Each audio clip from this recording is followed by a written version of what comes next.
En guise d'introduction, EBT VHB SMB se trouve être le plus grand groupement ferroviaire suisse à voie normale après celui du BLS. Avant l'existence du EBT, il y avait le tram tiré par des chevaux. Mais c'est dans les années 1860 et à la demande des industries du fer, du papier, de l'aluminium et de la porcelaine de la région, qui désiraient être reliés au chemin de fer pour leur économie, que le train prit réellement forme.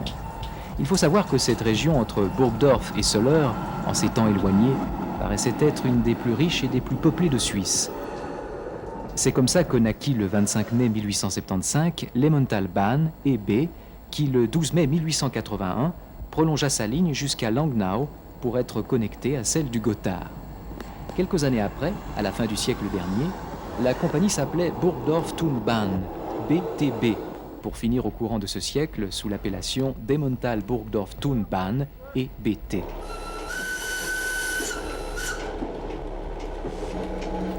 Le 21 juillet 1899, la compagnie BTB se félicitait d'être le pionnier en matière d'électrification d'un réseau ferroviaire. Cette ligne fut en effet la première en Europe à être entièrement électrifiée. Nous pouvons encore voir aujourd'hui les deux premières et valeureuses vieilles dames qui empruntaient ce chemin de fer au musée suisse des transports à Lucerne. C'est à l'union de trois petites compagnies locales, Langenthal-Huttwil-Bahn, le 1er novembre 1889, Huttwil-Wolhusen-Bahn, le 9 mai 1895, et le Ramsey-Sumiswald-Huttwil-Bahn, le 1er juin 1908, que l'on doit en 1944 la naissance de la compagnie Vereinigte Huttwil-Bahn, VHB. Mais cette nouvelle compagnie était depuis quelque temps déjà exploitée par les soins de la EBT. C'est elle qui se chargea durant ces années de la modernisation des infrastructures ainsi que du renouvellement de l'équipement de l'ensemble du matériel roulant. Aujourd'hui, pour de multiples raisons économiques et pratiques, les trois compagnies EBT, VHB et SMB, Söller-Moutier-Bahn, se sont administrativement regroupées au cœur de la charmante petite ville de Berthoud. La nostalgie garde une place tout à fait honorable sur l'ensemble des trois réseaux, Il n'est pas rare de voir passer sur les lignes un convoi d'un temps révolu, et ce pour le plus grand bonheur de tous.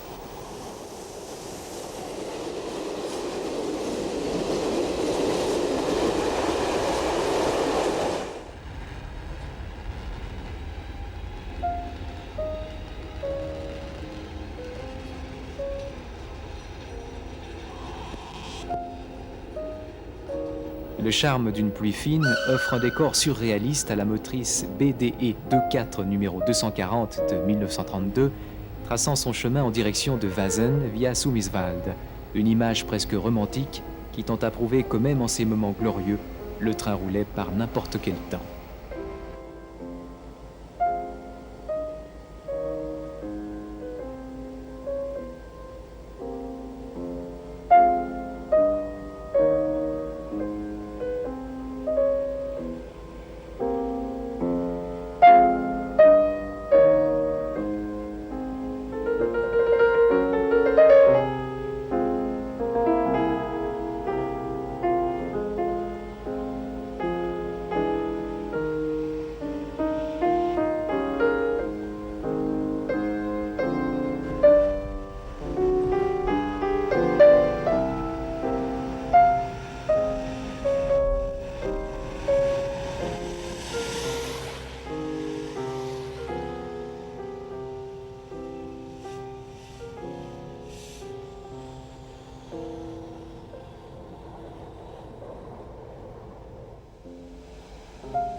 La compagnie de chemin de fer Orbe-Chavornay, OC, fut dès sa genèse liée aux usines hydroélectriques de l'Orbe.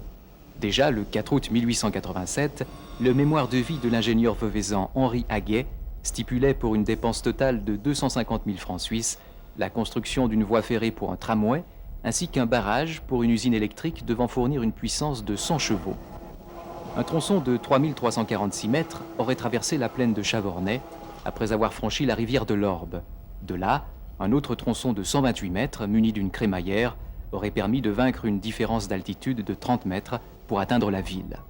Il faut savoir que la déception fut grande lors de la décision du tracé définitif de la ligne Morges-Yverdon évitant à quelques encablures le chef-lieu du district d'Orbe, mais plus encore quant au tracé de Vallorbe-Lausanne sur sa descente en direction de la capitale vaudoise, où la jonction fut bien faite à la ligne reliant Morges-Yverdon, mais à Éclepant, au lieu de Chavornay.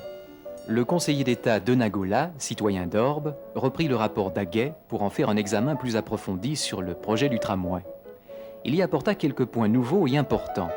L'usine électrique devrait être placée plus haut pour fournir plus d'énergie, et la ligne devrait quant à elle aboutir à la rue des Terreaux, avec en perspective un prolongement de la ligne en direction de Baulmes. Il était intéressant aussi de constater que la société portait déjà dans un rapport de 1888 le nom Usine de l'Orbe, alors que le but principal était la construction d'une ligne de tramway. C'est le 26 avril 1891 que les statuts de la société sont adoptés, mais aussi l'acceptation définitive du tracé de la ligne, où le tronçon à crémaillère est abandonné en faveur d'une grande courbe à Saint-Éloi. Quant à l'écartement des voies, suite à la demande écrite du meunier Jules Rode aux autorités d'Orbe, le 16 novembre 1885, l'ingénieur cantonal répondit personnellement et de manière favorable à sa requête, qui exprimait, je cite, « la demande d'une pose de voie pour tramway d'une largeur de voie égale à celle des chemins de fer ».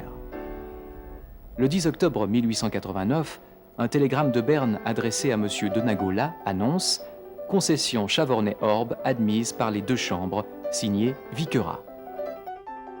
Une fois de plus, l'intérêt du progrès avait gagné. Le 17 avril 1894, la plaine de Chavornay voyait circuler son premier tramway. Il remplaçait ainsi les omnibus qui jusqu'alors avaient assuré des liaisons régulières entre les deux localités. Alors c'est avec une petite merveille de fourgon, tout de jaune coloré, la FE22 numéro 32, construite en 1902 par les firmes SWS et MFO, accusant un poids de 15 400 kg avec une puissance de 144 chevaux, que nous allons faire la descente des 3346 mètres en direction de Chavornay.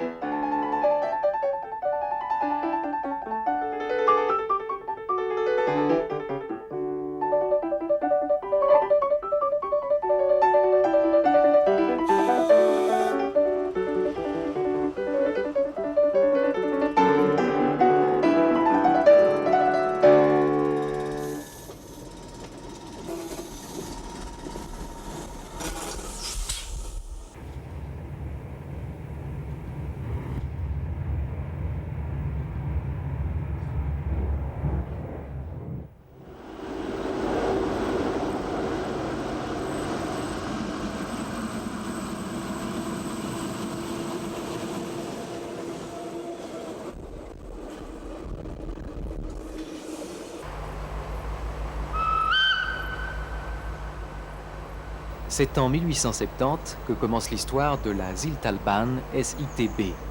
Le but de la création de cette ligne était de rejoindre celle du Gotthard entre Thalwil et Zug, sur la rive gauche du lac de Zurich, passant par la région du Ziltal. En raison de gros problèmes économiques en 1875, tous les projets dont un ferry reliant Zug à Artgoldau furent abandonnés.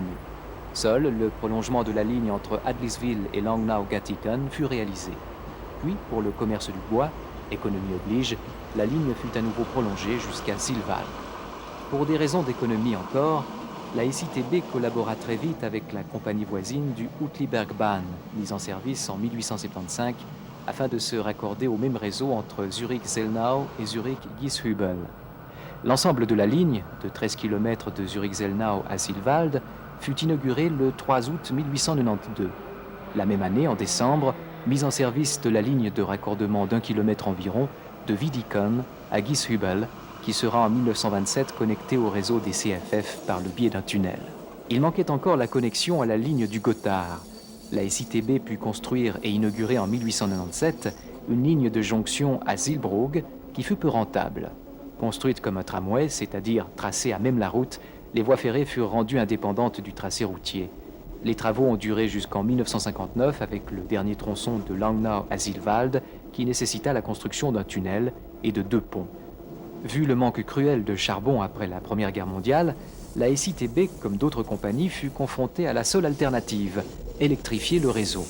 Une électrification qui fut effective le 1er juin 1924.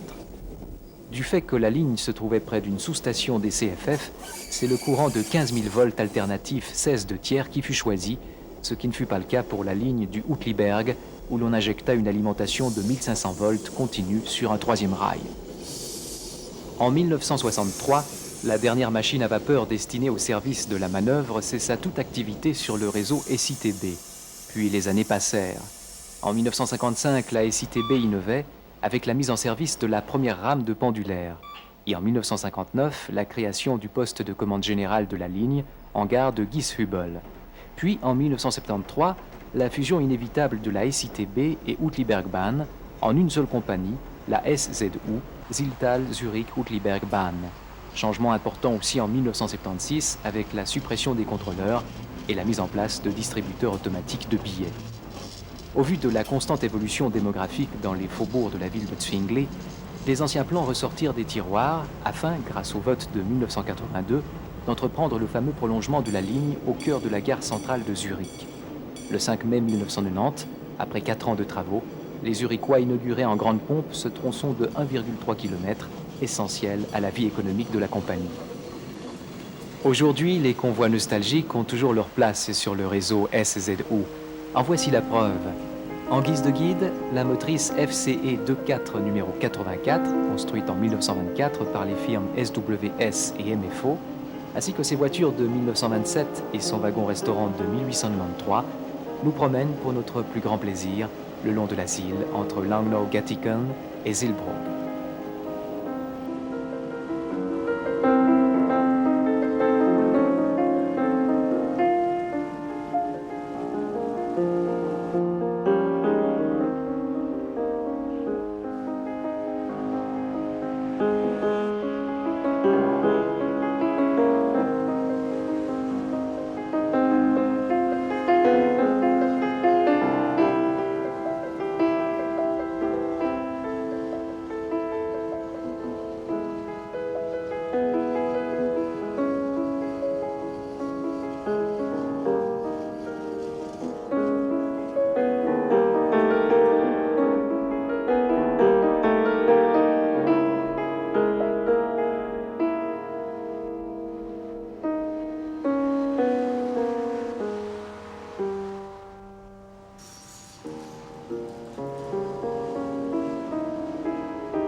Née dans les années de la Première Guerre mondiale, la Wollen-Farbwagen Meisterschwanden, WM, fut d'abord un projet de ligne à voie étroite.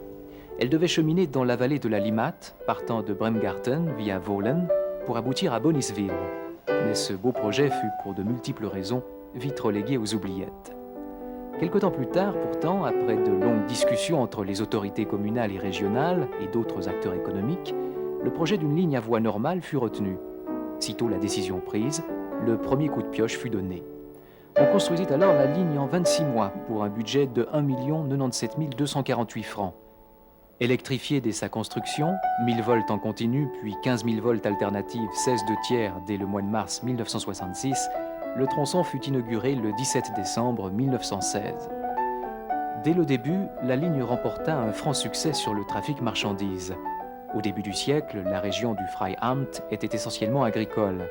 Avec l'arrivée du chemin de fer, de nombreuses industries et activités artisanales s'implantèrent le long de la ligne de 8230 mètres qui relie aujourd'hui Wohlen au village de Villmergen, Hilfiken, Sarmenstorf et Farbwagen. Malheureusement, du fait des emplacements des gares, éloignés du centre des villages, le trafic voyageur ne remporta pas quant à lui les espoirs escomptés. Durant longtemps, une seule motrice assurait le service régulier. Mais depuis les changements de 1986, une deuxième motrice fut inscrite à l'horaire. Ceci laissa la compagnie sans convoi de réserve en cas de pépin technique ou autre révision. La solution fut toute trouvée avec l'achat OSTB d'une vieille motrice, la BDE 24 numéro 3. Cette sympathique vieille du rail fut à nouveau entièrement réaménagée par les soins du dépôt de la WM. Prévue aujourd'hui à la réserve, c'est plus pour les sorties d'amicales ou de société que cette motrice, sous le doux nom de Gemütlich Freiämter, passe son temps à rouler sur la ligne. Personne ne lui en fera grief, soyez-en sûrs. Regardons là encore un instant croiser joyeusement les voitures et autres camions de la route cantonale. Mais pour combien de temps encore? Mystère. En effet, aujourd'hui la ligne est sous haute surveillance. L'économie de notre fin de siècle ne laisse guère de place à la poésie. Et c'est en 1997 qu'une décision tombera comme un coup près sur l'avenir de cette ligne typiquement helvétique du chemin de fer Wohlen-Farbwagen-Meisterschwanden. Affaire donc à suivre.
En 1870, du côté du bas du lac de Zurich, une décision importante venait d'être prise. Elle concernait la création d'une ligne de chemin de fer à voie normale et sans crémaillère entre Wädenswil et Einsiedeln. Une ligne qui avait la particularité de posséder des rampes de plus de 50 pour 1000, c'est-à-dire 2 fois plus importantes que celles du Gothard. 7 ans plus tard, ce tronçon sera mis en exploitation. Pourtant, quelques années auparavant, un comité d'initiative avait été formé avec la ferme intention de construire un tronçon de raccordement entre Wädenswil et Einsiedeln afin de rejoindre la ligne nord-sud du Saint-Gothard. La concession fut accordée en 1889. Puis ce fut au tour des prolongements de Pfäffiken-Samstagern et Biberbrook-Artgoldau qui mirent un terme pour le moment au grand chantier de construction de la compagnie. Le 8 août 1891 fut le jour de l'ouverture et de la mise en exploitation de l'ensemble du réseau de la SOB. Une fois de plus, après la fin des hostilités de la Première Guerre mondiale, le problème du charbon devenait de plus en plus épineux pour la SOB. Il fallait donc électrifier rapidement l'ensemble du réseau. Décision prise en 1918. Mais les réalités économiques mettront un sérieux bémol à cet élan de modernisation. En fait, ce ne fut que dans l'année 1938, 20 ans plus tard, que les travaux d'électrification commencèrent. Le 15 mai 1939, la SOB pouvait inaugurer fièrement son électrification en 15 000 volts alternatifs 16 2/3. Avec l'arrivée de l'électricité, la compagnie s'était dotée de 8 motrices de la série des ABE 44, numérotées de 1 à 8. Celle qui se présente à vous aujourd'hui, au travers de ces images, la numéro 5, est le seul témoignage vivant d'une époque où le chemin de fer était dans cette région essentielle dans le quotidien de tout un chacun. Aujourd'hui, la longueur du réseau de la Schweizerische Südostbahn, qui emploie 230 collaborateurs, est de 46 km 670. La force première de la SOB est le trafic voyageur, grâce à la conception de sa ligne prévue pour le transit. Avec une forte présence des trains régionaux dus au pendulaire du centre économique et industriel zurichois, la ligne s'offre aussi des trains plus prestigieux, tels que le Voralpen Express, qui relie Saint-Gall à Lucerne en près de 2 heures.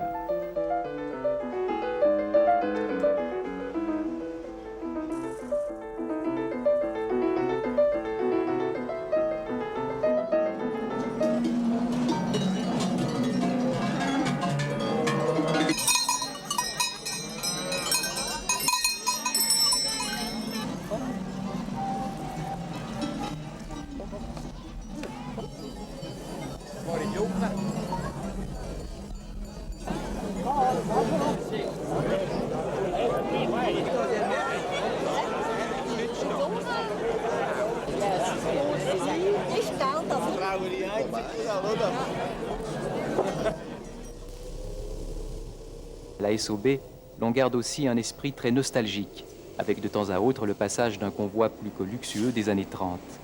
Tout de bois garni, ces voitures palaces sillonnent les contrées des cantons du centre de la Suisse et font le bonheur de multiples sociétés qui les empruntent après un contrat de location dûment signé. À la SOB, la politique de modernisation est quasiment quotidienne. On en veut pour preuve la construction récente des tout nouveaux ateliers de mécanique ultramodernes.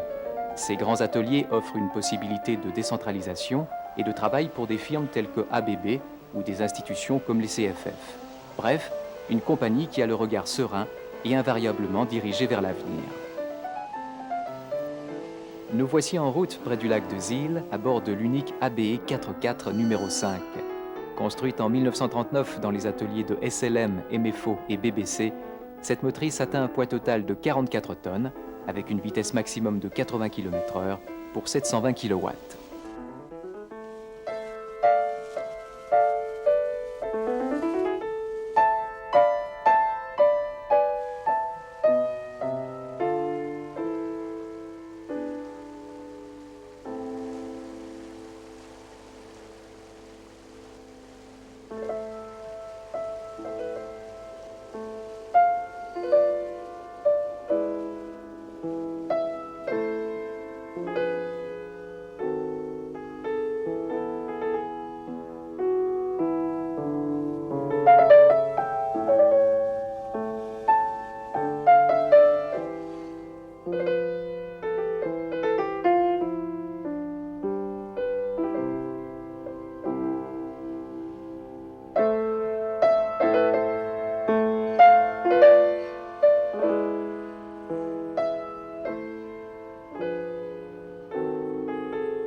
La compagnie du Bodensee-Toggenburg-Bahn, BT, est la cadette des lignes ferroviaires à voie normale de Suisse. C'est après 4 ans de travaux que l'on put enfin inaugurer le 1er octobre 1910 la ligne Romanshorn-Saint-Gall-Watteville.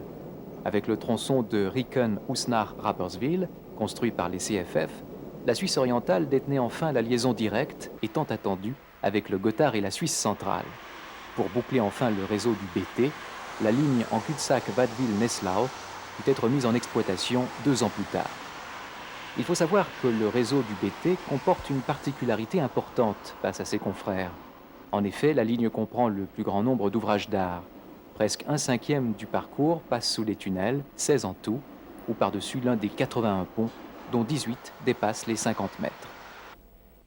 Dans la jeunesse de la compagnie, l'attraction était exclusivement à vapeur, mais tout comme les autres compagnies confrontées aux pénuries de charbon, la BT se voyait elle aussi dans l'obligation d'électrifier son réseau, une opération qui fut effectuée entre 1931 et 1932 et qui bien évidemment simplifia l'exploitation de l'ensemble de la ligne. À ce moment-là, la compagnie prenait possession des 6 premières locomotives du type BE44 qui rendirent de bons et loyaux services durant 50 ans. Ces machines furent remplacées dès 1987 par 6 autres locomotives plus modernes du type RE44 à convertisseur. Lors de l'introduction de la loi suisse en matière de chemin de fer, proclamée en 1957, toutes les infrastructures ainsi que tout le matériel roulant de la BT fut porté à un niveau technique très exigeant. Ces 30 dernières années, la BT a eu pour souci aussi de renouveler l'ensemble des voies, caténaires et autres blocs de sécurité, sans oublier la modernisation des postes d'aiguillage, ainsi que la rénovation ou construction de nouvelles gares. À la fin de tous ces efforts de modernisation, dans les années 80, la BT avait la possibilité d'offrir à sa clientèle 6 nouveaux trains pendulaires qui allaient étoffer sérieusement l'horaire de circulation ferroviaire entre les agglomérations de cette grande région suisse. Pour couronner le tout, au début des années 90, le Voralpen Express, avec ses voitures Intercity tout confort, pouvait enfin lui aussi s'engager comme un trait d'union rapide entre la Suisse orientale et la Suisse centrale. Avec de tels atouts, la compagnie du Bodensee-Toggenburg est parée pour affronter l'avenir sereinement. Mais en ce qui nous concerne, c'est à nouveau dans le passé que nous allons nous plonger pour suivre nos 2 jumelles, les BE44 numéro 11 et 12 de 66 tonnes chacune. Ces locomotives peuvent rouler à 80 km/h maximum, avec une puissance de 1180 kW. Pour conclure, il faut savoir aussi que ces machines furent construites en 1931 par les ateliers SLM, ainsi que ceux de Sécheron pour la partie électrique.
La première société appelée un jour à composer la compagnie GFM fut la société anonyme du chemin de fer Bulle-Remont, créée en 1864 devant les autorités de la ville de Bulle. C'est ainsi que naquit le 1er juillet 1868 la ligne de 12 km 200 à simple voie normale pour un montant de 3 millions de francs suisses environ. Cette ligne fut dès son ouverture successivement exploitée par les soins de la Compagnie du chemin de fer de la Suisse occidentale, de la Jura-Saint-Plon, puis jusqu'en 1934 par les CFF, année où elle ne fut plus assujettie aux chemins de fer fédéraux, mais entièrement exploitée par la compagnie Bulle-Remont. Il faut savoir que les gruyériens furent très déçus de voir passer la ligne Lausanne-Fribourg-Berne par Oron plutôt que sur leur territoire. Quelques années plus tard, en 1942, après de multiples exercices économiques douloureux, l'heure de la réunification sonna pour les compagnies BR, FMA et CEG. La convention de fusion fut adoptée à l'unanimité le 30 juillet 1942 sous la raison sociale Compagnie des chemins de fer fribourgeois. Mais comme les initiales CFF étaient déjà protégées par les chemins de fer fédéraux suisses, c'est la raison de commerce Gruyère-Fribourg-Morat, GFM, qui n'est pas pourtant stipulée dans les statuts, qui fut retenue par l'Assemblée et appliquée sur le matériel roulant. En ce qui concerne le siège social, rien n'allait plus. La ville de Fribourg, capitale du canton, se voyait déjà abriter la régie de transport en son sein, mais beaucoup de personnes influentes ne l'entendaient pas de cette oreille. Après bien des palabres politiques, le Conseil d'État fribourgeois tranchera et décidera la même année de porter le siège des GFM à Bulle. Toujours est-il que si le siège social, 50 ans après, est toujours dans le chef-lieu de la Gruyère, la ville de Fribourg finira tout de même par obtenir au fil des années la quasi-totalité des services administratifs et commerciaux, ne conservant ainsi qu'une antenne à Bulle.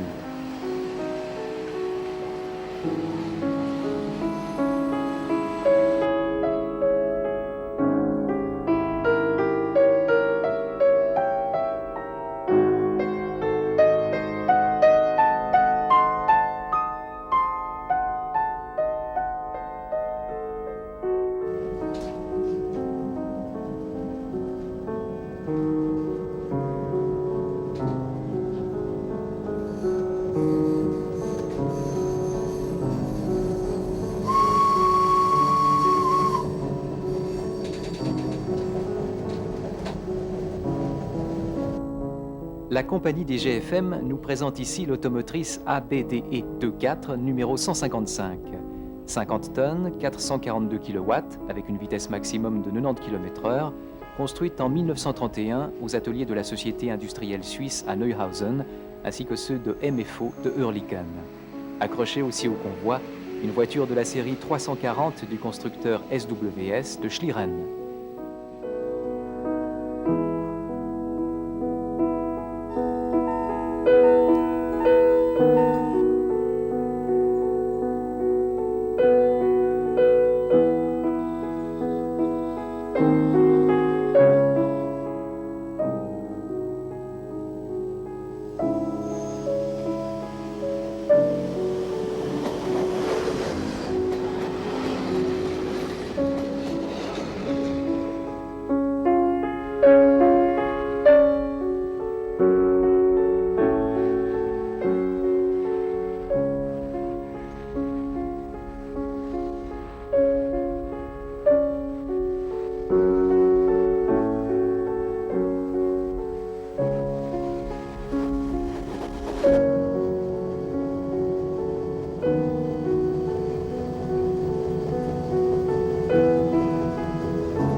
1884, on songeait sérieusement à relier les communes de la Basse-Ajoie au chef-lieu du district de Porrentruy par une ligne de chemin de fer. Mais la crise retarda le projet de près de 10 ans. Ce n'est qu'en février 1894, à l'hôtel de ville de Porrentruy, que les événements prirent une tournure plus concrète. En 1898, le conseil d'administration de la compagnie de chemin de fer Porrentruy-Bonfol, RPB, fut nommé. Auparavant, Berne avait octroyé par arrêté fédéral une concession de chemin de fer à voie normale en octobre 1897. En ce qui concerne la construction de la ligne, sous la surveillance générale des travaux de M. Gascard, ingénieur d'arrondissement à Delémont, la topographie de la région traversée ne devait pas poser de problème particulier, hormis le franchissement de l'élévation qui séparait Halle de Vedlincourt. Pourtant, de graves problèmes sociaux survinrent pendant la construction suite à la mise en faillite de l'entreprise Lucie de Brienz, maître d'ouvrage de la ligne. Les conséquences de cette faillite furent onéreuses pour la compagnie RPB. Les ouvriers de l'entreprise Lucie réclamèrent salaire et travail. Pour des raisons d'économie aussi, on envisagea de raccorder la voie du RPB à celle du Jura-Simplon à la hauteur de Noirbois. Mais ce fut un refus net de la part du département des chemins de fer de Berne. La ligne devrait rester indépendante jusqu'à la gare de Porrentruy. Après tous ces événements et ces retards, la ligne fut enfin ouverte à l'exploitation le 14 juillet 1901. Pourtant, les problèmes n'allaient pas se résoudre si facilement, bien au contraire. Dès 1902 déjà, les recettes mensuelles moyennes escomptées se réduisirent comme peau de chagrin. Le prolongement de la ligne jusqu'au village français de Pfetterhouse, pour se raccorder au réseau des chemins de fer d'Alsace, redonna à nouveau du tonus au trafic. Mais déjà, la guerre de 14-18 semblait inévitable. Au fil des ans, après 2 guerres mondiales et de multiples péripéties dans l'exploitation de la ligne, la compagnie RPB tenta vainement de se faire racheter par les CFF.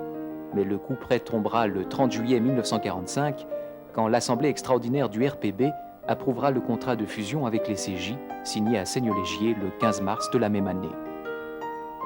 Restait encore le problème de la ligne internationale liée par une convention de 1906 entre la France et la Suisse.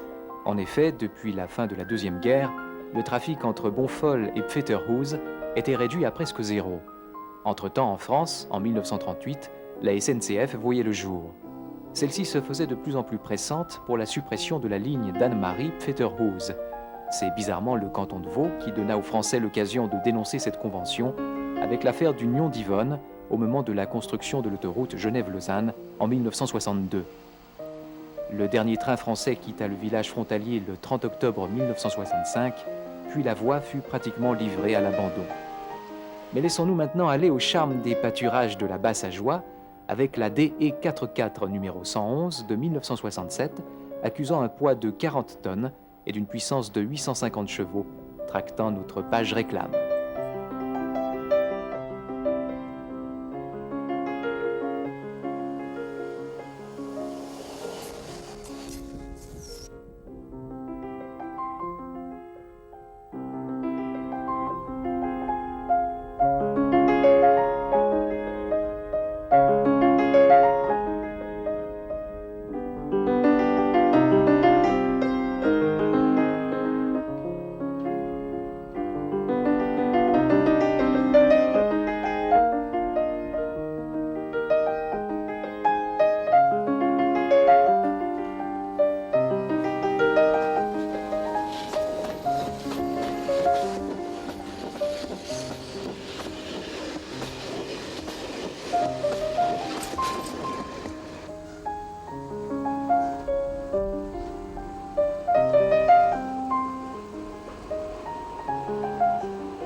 Le 24 juillet 1860, la ligne ferroviaire du Franco-Suisse est inaugurée, après 4 ans de travaux seulement, mais 8 ans de douloureuse gestation, marquée en 1853 par la seule crise gouvernementale de l'histoire neuchâteloise.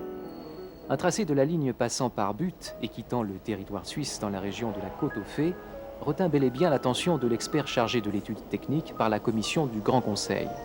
Mais si son rapport, en date du 3 octobre 1852, s'y oppose expressément, c'est, dit-il en ces termes, que malgré les travaux d'art gigantesques qui auraient été nécessaires, les pentes étaient trop fortes, c'est-à-dire supérieures à 20 pour 1000. En plus, dans l'étude, il ne fallait surtout pas oublier le climat jurassien. Dans sa réflexion, l'expert recommandait donc de faire descendre la voie ferrée sur le versant nord du Val de Travers pour de multiples raisons, en l'occurrence un meilleur ensoleillement durant la mauvaise saison. Et c'est ce projet-là qui fut retenu. Mais la Franco-Suisse a dû établir l'égard de sa ligne internationale sur le parcours de Travers aux Verrières, à grande distance sur la montagne, laissant ainsi isolés dans la vallée les principaux villages. Il fallait donc trouver une solution nouvelle.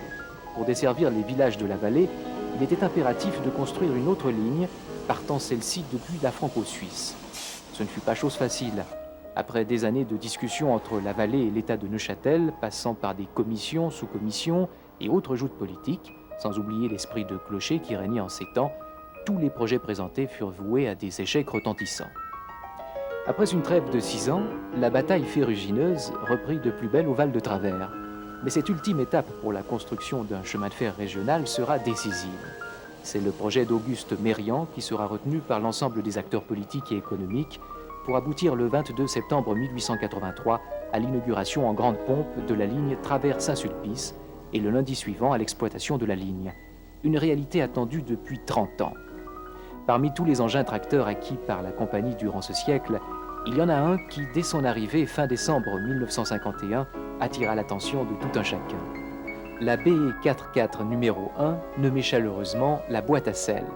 Machine unique, presque prototype, la BOBO de la vallée neuchâteloise fut affectée essentiellement aux marchandises.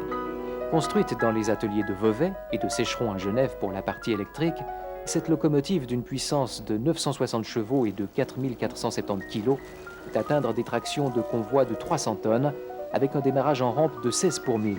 Regardons-la flâner encore un instant sur les rives verdoyantes de la Reuse qui longent les rondeurs jurassiennes.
Avec l'ouverture à l'exploitation de la ligne du Gothard en 1882, le canton de Berne fut irrévocablement mis à l'écart du grand axe nord-sud. La compagnie cherchait pourtant à faire valoir ses droits fédéralistes en projetant sa propre liaison nord-sud. Profitant des hasards de l'histoire, avec l'annexion de l'Alsace et de la Lorraine à l'Empire allemand, la compagnie s'est vue recevoir une aide de la France pour la mise en route du nouvel itinéraire alpin. Entre-temps, une concession fut octroyée pour la construction d'un court tronçon de Spitz à Frutigen, avec la volonté d'un prolongement jusqu'au tunnel du Simplon, encore à ce moment-là au stade de projet. Durant cette période, au cœur de la capitale helvétique, de vives controverses opposaient les partisans de tracés comme celui du Wildstrubel, de la Gemmi ou celui du Lötschberg. En définitive, c'est bien le projet du conseiller d'État Teuscher, avec sa variante du Lötschberg, qui fut retenu. Juste avant les premiers travaux de construction de la ligne débutant en octobre 1906, année de l'inauguration de la première galerie du Simplon, le 27 juillet fut le jour de la constitution officielle de la Compagnie ferroviaire des Alpes bernoises, plus connue sous l'appellation BLS.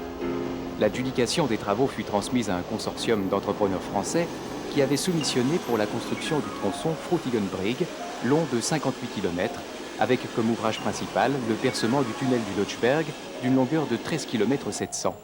Le percement du tunnel, planifié pour 4 ans, fut malheureusement dramatique pour 25 mineurs, tous d'origine italienne.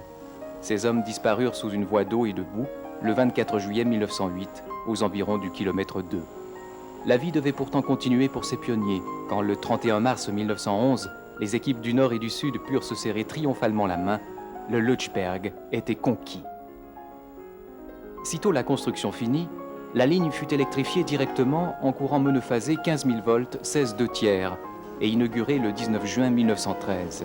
Dès lors, les premiers trains internationaux pouvaient transiter entre la France et l'Italie, mais pas pour longtemps. Les rumeurs de la guerre se faisaient déjà dangereusement entendre. En 1907 déjà, le BLS reçut l'ordre de la Confédération d'établir la ligne à double voie. Mais ce n'est qu'au cours de la session d'été 1976 que le Parlement débloqua enfin quelques 620 millions de francs pour le doublement de la voie entre Frutigen et Brig. Les travaux auront mis près de 16 ans pour être achevés et permettre son inauguration en mai 1992.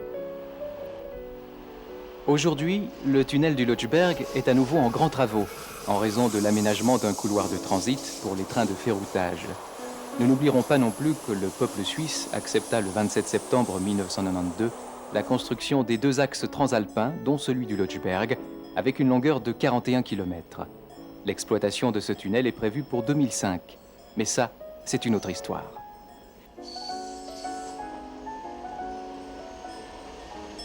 Venons-en à la locomotive qui nous occupe. Voici la AE 68, numéro 205. Cette machine fait partie d'un lot de 7 véhicules construits dans la première moitié de ce siècle. La 205 fut construite en 1939 par les ateliers de SLM, BBC et de Sécheron. D'une puissance de 4400 kW et d'un poids total de 140 tonnes, cette locomotive, toujours en service de réserve, va tracter dans les sillons ferroviaires bernois un convoi de voitures des années 50, avec une des premières voitures restaurants de couleur brune des années 30.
Le 27 août 1910, Martigny fêtait l'inauguration d'une nouvelle ligne à voie normale reliant la plaine à Orsières, au cœur de la vallée d'Entremont. Déjà en 1846, donc une année avant l'ouverture de la première ligne de chemin de fer en Suisse, Zurich-Baden, le projet fut établi. Il prévoyait un raccordement par un tunnel avec la vallée d'Ost, où l'on pensait déjà ferroutage avec la mise sur train des diligences. Le contrat entre le Royaume de Sardaigne et la Suisse fut signé à Ost le 14 août 1851. Les travaux du percement débutèrent des deux côtés de la frontière en 1856. De manière surprenante, la Suisse remarqua que construire une galerie de plus de 2 km à 2300 mètres d'altitude paraissait une véritable utopie. Après de nouvelles propositions de part et d'autre de la frontière, le projet fut purement et simplement abandonné, comme d'autres d'ailleurs. C'est donc seulement en 1906 que les autorités fédérales autorisèrent la construction d'une ligne de chemin de fer à voie étroite entre Martigny et Orsières. Mais très vite, dans la même année, la concession fut modifiée au profit d'une voie normale, car la société Aluminium Company Limited de Londres venait d'acquérir les droits d'eau de la Drance et projetait la construction d'une usine d'aluminium à Orsières. Prête à prendre à sa charge tous les coûts de construction de la ligne, la compagnie anglaise ordonna de donner le premier coup de pioche le 23 juillet 1907. 3 ans de travaux seulement furent nécessaires pour achever l'œuvre. En ce qui concerne l'usine, le projet en resta au stade des plans. La raison en était fort simple, l'État du Valais ne pouvait imaginer que Martigny prenne trop d'ampleur au détriment de Sion. Ce n'est qu'en 1953 que la MO agrandit son réseau, et ce grâce à la construction du barrage de Montvoisin. Une nouvelle ligne joignit sans brancher au Chable, au pied des télécabines de Verbier. Aujourd'hui, les travaux sont certes achevés. Néanmoins, de nombreux hôtes de la célèbre station valaisanne empruntent régulièrement la ligne, sans compter les autochtones qui se rendent à Martigny.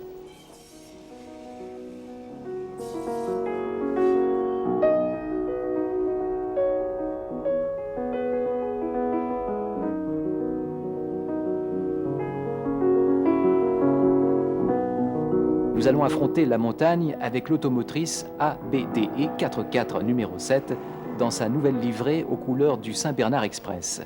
Machine construite en 1965 avec une puissance de 1400 chevaux et une vitesse maximale de 100 km/h.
Ah, j'oubliais, permettez-nous de vous présenter Quito, superbe Saint-Bernard qui fera le voyage avec nous pour rejoindre ses congénères là-haut, chez les chanoines.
En 1898, dans la région de Laupen, petit village bernois à la frontière du canton de Fribourg, se créa un comité d'initiative pour la construction d'un chemin de fer à voie normale. Elle fut prévue pour relier deux axes ferroviaires, celui du Lausanne-Berne à celui du Berne-Neuchâtel. En 1901, les acteurs de ce projet fondèrent la compagnie Sensetalbahn AG, STB, et mirent en service en 1904 la ligne de 23,01 km exploitée par les soins du Berne-Neuchâtel, BN, membre aujourd'hui du groupe ferroviaire BLS. Après quelques années d'exercice satisfaisant, la crise pointa son nez dès 1921, ce qui poussa la firme Nestlé à cesser toute activité à Neuenegg. Client principal de la compagnie, cette démission amena la STB à connaître des difficultés économiques dramatiques et un an plus tard, à reprendre à sa charge l'exploitation de sa propre ligne qui fut électrifiée en 1938. Dans les années 60 et jusqu'en 1991, la STB flirtait de plus en plus avec le groupe BLS pour assainir les finances, entretenir les infrastructures et gérer le roulement. Toutefois, la petite compagnie cherchait également à ouvrir d'autres horizons, par exemple l'exploitation d'une plateforme de marchandises combinée avec les CFF ou la mise en service d'un train régional aux horaires cadencés entre Laupen et Thun. La liaison avec les BLS permit en 1985 à la STB d'acquérir deux anciennes rames BDE 46 numéros 102 et 103, anciennement ABDZE 46, dites Flèche Bleue, construites en 1938 par les ateliers SIG et Sécheron Genève. Ces rames, accusant un poids total de 82 tonnes et d'une puissance de 700 kW, pouvaient atteindre des pointes de 110 km/h. Aujourd'hui, comme vous pouvez le constater, elles se présentent à vous dans leur nouvelle livrée STB et nous permettent de découvrir ce charmant coin de pays berno-fribourgeois.